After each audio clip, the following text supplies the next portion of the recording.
आप सभी का सुपर कंसेप्ट क्लासेस में स्वागत है। और ये जो आज का वीडियो है जैक बोर्ड क्लास 12 के स्टूडेंट्स के लिए बहुत ही ज़्यादा इंपॉर्टेंट होने वाला है, क्योंकि आज के इस वीडियो में आप लोगों को क्लास 12 हिंदी इलेक्टिव, देखिए यहाँ पे एक हमारा चैप्टर है जिसका नाम है बिस्कोहर की माटी, और इसके जो लेखक है, लेखक का नाम है विश्वनाथ त्रिपाठी। और यहाँ पर ये जो चैप्टर है ना, इस चैप्टर के जितने भी इंपॉर्टेंट क्वेश्चंस होंगे, हर एक क्वेश्चंस को यहाँ पर मैं आपको बहुत ही सिंपल तरीके से और इजी तरीके से बताने वाला हूँ। जैसे आप लोग देख सकते हैं, यहाँ पर मैं आपको जो भी क्वेश्चंस का आंसर बताऊंगा सारा का सारा मेरा हैंड राइटिंग नोट्स है और बहुत ही सिंपल और ईजी लैंग्वेज में है।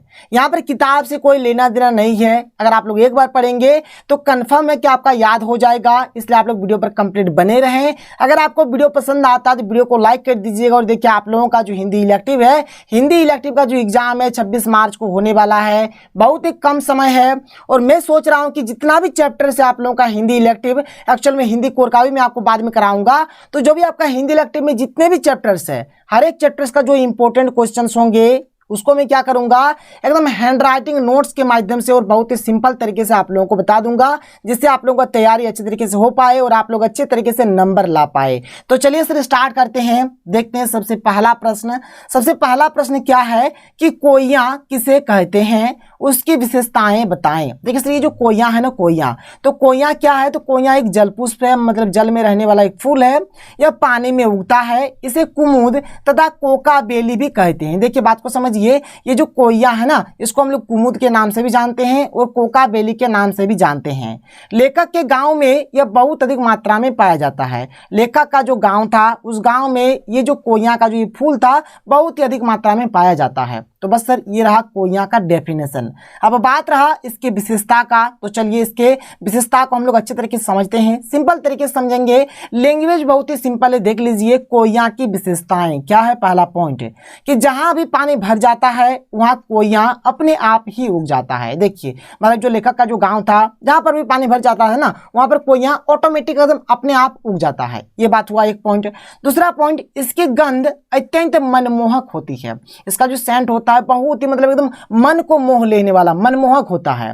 फिर आगे क्या है कि कोइया चांदनी की तरह दूधिया रंग के होते हैं। इसका जो कलर होता है कोइया का कैसा होता है, दूधिया रंग का होता है, दूधिया कलर का होता है। कोइया देखने में बहुत ही सुंदर और आकर्षक है। जो कोइया होता है सर, ये देखने में बहुत ही ज्यादा सुंदर और आकर्षक होता है। तो यहाँ पर देखिए कितना सिंपल था, आप लोग समझ गए, आपके खोपड़ी में बात घुस गया। ऐसे करिए सर, हर एक चैप्टर्स को करा दूंगा। काहे आप लोग टेंशन लेते हैं, झूठे मूठे टेंशन मत लीजिए, केवल आप लोग वीडियोज को अच्छे तरीके से देखिए, सब्सक्राइब करिए चैनल को, वीडियो को लाइक करिए, जितना हो सके अधिक से अधिक शेयर कर दीजिएगा। आगे देखिए अगला क्वेश्चन क्या है, बिस्कोहर की माटी के आधार पर ग्रामीण जीवन में आने वाली विपत्तियों का वर्णन कीजिए। देखिए जो भी मतलब ग्रामीण जीवन जो होता है, ग्रामीण इलाका जो होता है, जैसे गांव में क्या क्या समस्या होता है, जैसे बरसात के दिनों में क्या होता है, जैसे कि गांव के दिन में बरसात के दिनों में क्या होता है, पूरा पूरी पानी भर जाता है, मतलब मिट्टी का घर रहता है तो घर भी धंस जाता है। तो ये सब चीजें आपको तो लिखना है, जो जो प्रॉब्लम है, जो जो विपत्ति आती है मतलब ग्रामीण जीवन में, वो चीज आप लोग यहाँ पर लिख डालिए। तो चलिए बताते हैं सर, बहुत ही सिंपल और इजी लैंग्वेज में बताएंगे। आप लोग लैंग्वेज को देखिए और देखिए यहाँ पर एक बार पढ़ेंगे तो आपका याद होगा, एकदम 100% कन्फर्म है मेरा। तो चलिए सर देखिए यहाँ पर इसके आंसर को देखते हैं क्या है। ग्रामीण जीवन में आने वाली विपत्तियां निम्न प्रकार से हैं। देखिए क्या क्या है। पहला क्या है कि ग्रामीण क्षेत्रों में बरसात के दिनों में बहुत सारे घर गिर जाते हैं, ये एक समस्या है। बरसात का पानी जहां तहां जमा हो जाता है, जिसमें मच्छर पनपते हैं और हमें डेंगू मलेरिया का शिकार बनाते हैं। देखिए बरसात के मौसम में क्या होता है, गांवों में जहां तहां पानी जम जाता है, जिससे क्या होता है उसमें मच्छर पनपते हैं और हमें डेंगू मलेरिया का शिकार बनाते हैं। रटने का ही जरूरत नहीं है, पहले देख तो लीजिए सर। क्या है कि ग्रामीण गर्मियों में लू का शिकार हो जाते हैं। जो ग्रामीण लोग जो है, ग्रामीण जीवन जो होते हैं, ग्रामीण मतलब गांव के जो लोग होते हैं ना, तो ये गर्मियों के दिन में मतलब बाहर में काम करते हैं, जिससे क्या होता है लू का शिकार हो जाते हैं। गांव में जहरीले सांप बिच्छुओं का डर लगा रहता है, मतलब ऐसा बहुत सारा होता है। हर साल बहुत सारे मतलब व्यक्ति सांप के डसने से, यानी कि सर्पदंश से मर भी जाते हैं, सांप के डसने से मर भी जाते हैं। ऐसा बहुत कुछ होता है, आप लोग पेपर में पढ़ते होंगे। और आप लोग चाहे तो इस पॉइंट को भी यहाँ पर इंक्लूड कर सकते हैं, लिख सकते हैं कि सांप के मतलब काटने से बहुत सारे मतलब ग्रामीण हर साल मर जाते हैं। ये भी आप लोग चाहे तो यहाँ पर लिख सकते हैं।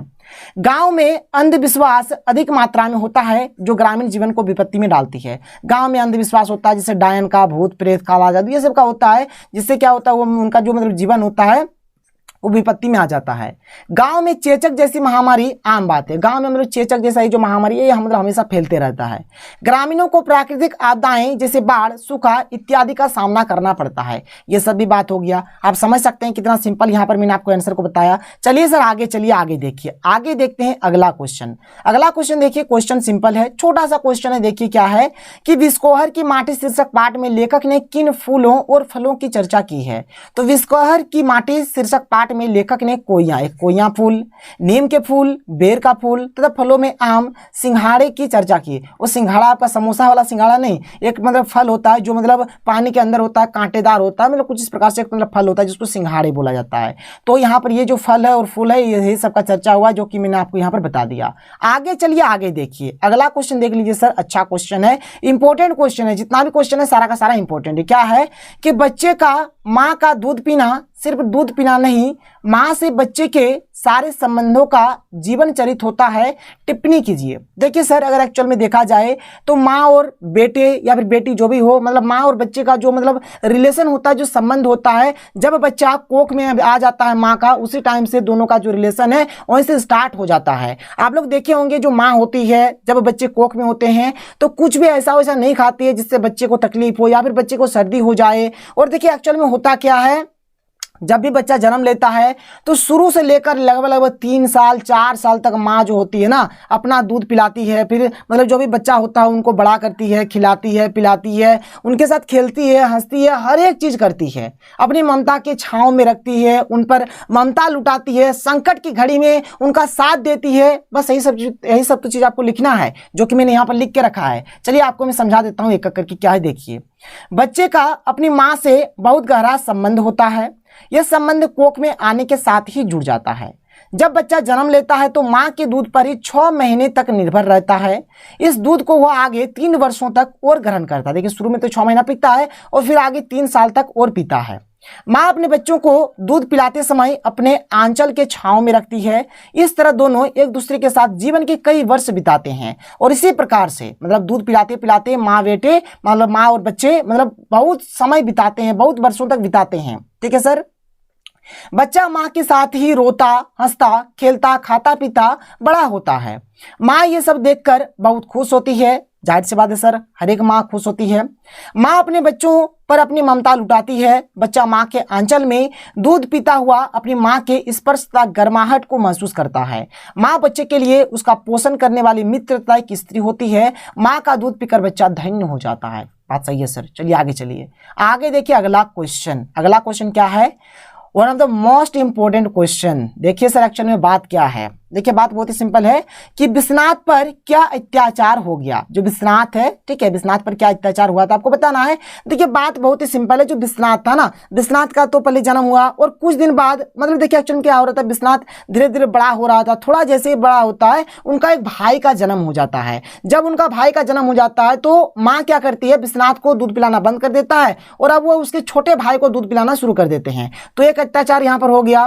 फिर विश्वनाथ को क्या करता है, दाई माँ को दे देती है, मतलब लालन पालन करने के लिए, पालन पोषण करने के लिए। और दाई माँ क्या करती है, उनको मतलब जमीन में बिस्तर में मतलब सुला देती है। तो इस प्रकार से विश्वनाथ को लगता है क्या है कि उनके साथ अत्याचार हुआ है, जो कि यहाँ पर मैंने लिख दिया है। बात को समझिए, देखिए क्या है कि विश्वनाथ पर निम्नलिखित अत्याचार हुआ। क्या क्या है, तो विश्वनाथ अभी थोड़े ही बड़े हुए थे कि उनके छोटे भाई ने जन्म ले लिया। अब माँ छोटे भाई को दूध पिलाने लग गई और विश्वनाथ का दूध पीना बंद हो गया।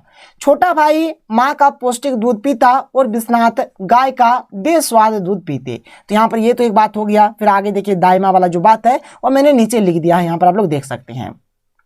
यहाँ पर क्या है कि छोटे भाई के जन्म लेने के बाद विश्वनाथ का माँ का दूध पीना बंद हो गया था। साथ ही उन्हें पालन पोषण के लिए दाई को सौंप दिया गया। वह उनको जमीन पर एक बिछोने पर लेटा देती। माँ का दूध छूटना और दाई द्वारा पालन पोषण विश्वनाथ को अत्याचार लगता है। बस सर यही बात है, समझ लीजिए कितना सिंपल है, इजी लैंग्वेज में यहाँ पर मैंने आपको समझा दिया। आगे देख लीजिए, आगे क्या है आपका अगला क्वेश्चन कि गर्मी और लू से बचने के उपायों का विवरण दीजिए। क्या आप भी उन उपायों से परिचित है, मतलब जो पाठ में जो उपाय दिया गया उसके बारे में बताना। देखिए सर हम लोग भी एक्चुअल में यही करते हैं, लू गर्मी से बचने के लिए क्या करते हैं, मतलब एक्चुअल में क्या करते हैं, आम का मतलब शरबत पीते हैं, आम को पहले जला लेते हैं फिर उसका शरबत बनाकर पीते हैं, ये चीज़ करते हैं। हम लोग प्याज अधिक मात्रा में खाते हैं, शाम के टाइम जो भात रहता है उसमें पानी डालकर, ठीक है, उसमें थोड़ा बहुत मतलब नमक, थोड़ा हम लोग तेल डाल के, ठीक है, उसमें क्या करते हैं, प्याज देके खाते हैं, बहुत ही मजा भी आता है और गर्मी और लू से भी हमें बचाते हैं। तो यही चीज़ यहाँ पर लिखना है, जो कि चैप्टर में जो दिया गया था वही चीज़ आपको यहाँ पर आपको बताना है। देखिए क्या है, गर्मी और लू से बचने के उपाय निम्न प्रकार से है जो पाठ में दिया गया है। देखिए पहला क्या है, प्याज द्वारा इलाज। लेखक की माँ लेखक को गर्मी और लू से बचने के लिए उसकी धोती या कमीज पर प्याज बांध देते थे। ठीक है, ये बात हो गया, मतलब जो लेखक की जो माँ थी वो क्या करती थी, मतलब लेखक के कमीज या फिर मतलब धोती पर क्या करते थे, प्याज बांध दिया करते थे। ये एक बात हो गया। फिर आगे देखिए यहाँ पर आम वाला है, चलिए आम वाला भी देख लेते हैं। देख लीजिए सर यहाँ पर आम वाला क्या है, आम द्वारा इलाज।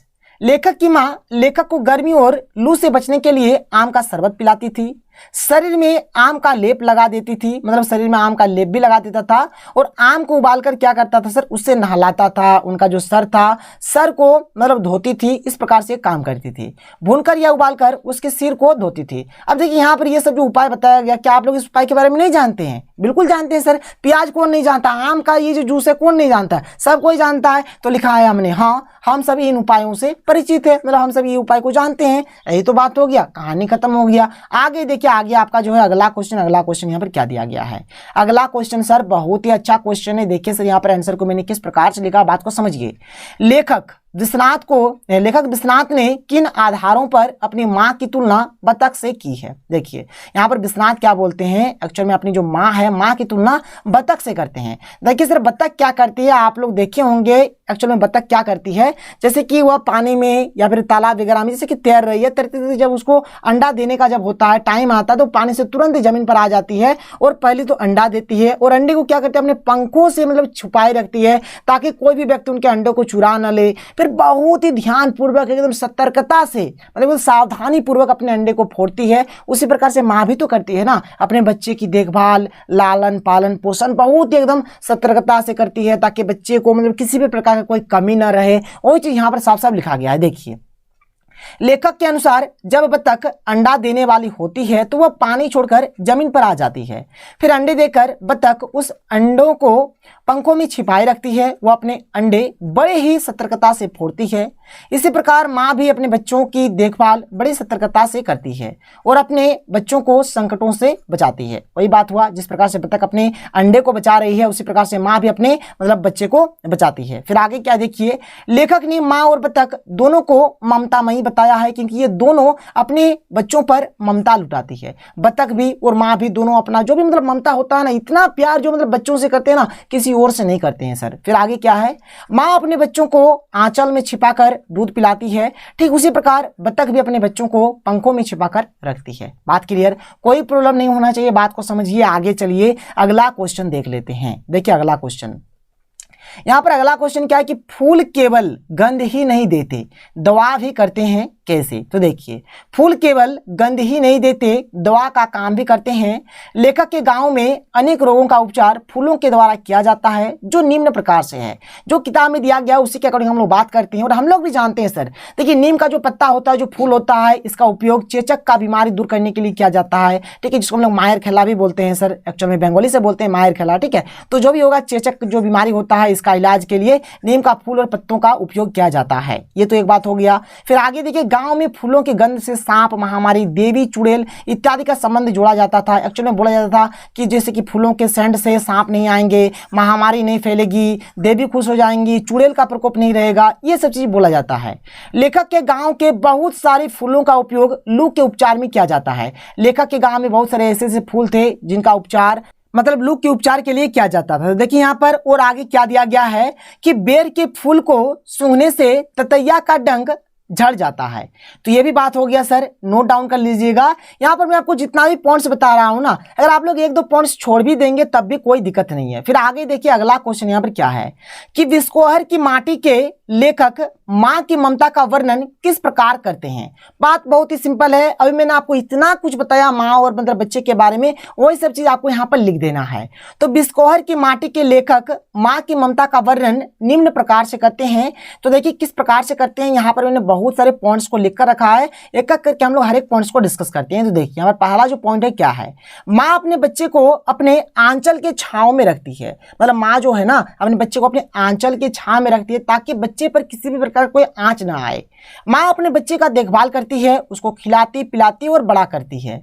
माँ अपने बच्चे पर अपनी ममता लुटाती है। माँ अपने बच्चे को दूध पिलाती है। माँ अपने बच्चे पर आने वाले संकटों के प्रति सतर्क रहती है। जब बच्चा माँ की कोख में रहता है तब से ही माँ सतर्कता बरतती है। ठीक है सर, मतलब तब से ही मतलब बच्चों का देखभाल किस प्रकार से करना है वगैरह वगैरह, हर एक चीज़, क्या खाना है क्या पीना है, हर एक चीज़, ताकि बच्चे को किसी भी प्रकार का कोई दिक्कत ना हो, सर्दी ना हो। ठीक है सर, ये सब बात हो गया। तो यहाँ पर मैंने आपको इस चैप्टर के कंप्लीट क्वेश्चन आंसर्स को बहुत ही सिंपल तरीके से और ईजी तरीके से बताया और हैंड राइटिंग नोट्स के अकॉर्डिंग यहाँ पर मैंने आपको बताया। आपको अगर आपको चाहिए और दूसरे चैप्टर्स का भी मतलब वीडियोज तो आप नीचे कॉमेंट सेक्शन में कॉमेंट करिए। इंग्लिश का चाहिए, हिंदी का चाहिए, जिसका भी चाहिए नीचे कमेंट सेक्शन में कमेंट करिए, उसी सब्जेक्ट का आप लोगों को मिल जाएगा सर। बिल्कुल भी टेंशन नहीं लेना है। और अगर आपको ये वीडियो पसंद आया तो वीडियो को लाइक करिए, जितना हो सके इस वीडियो को अधिक से अधिक शेयर करें। तो मिलते हैं अगले वीडियो में। थैंक यू, जय हिंद।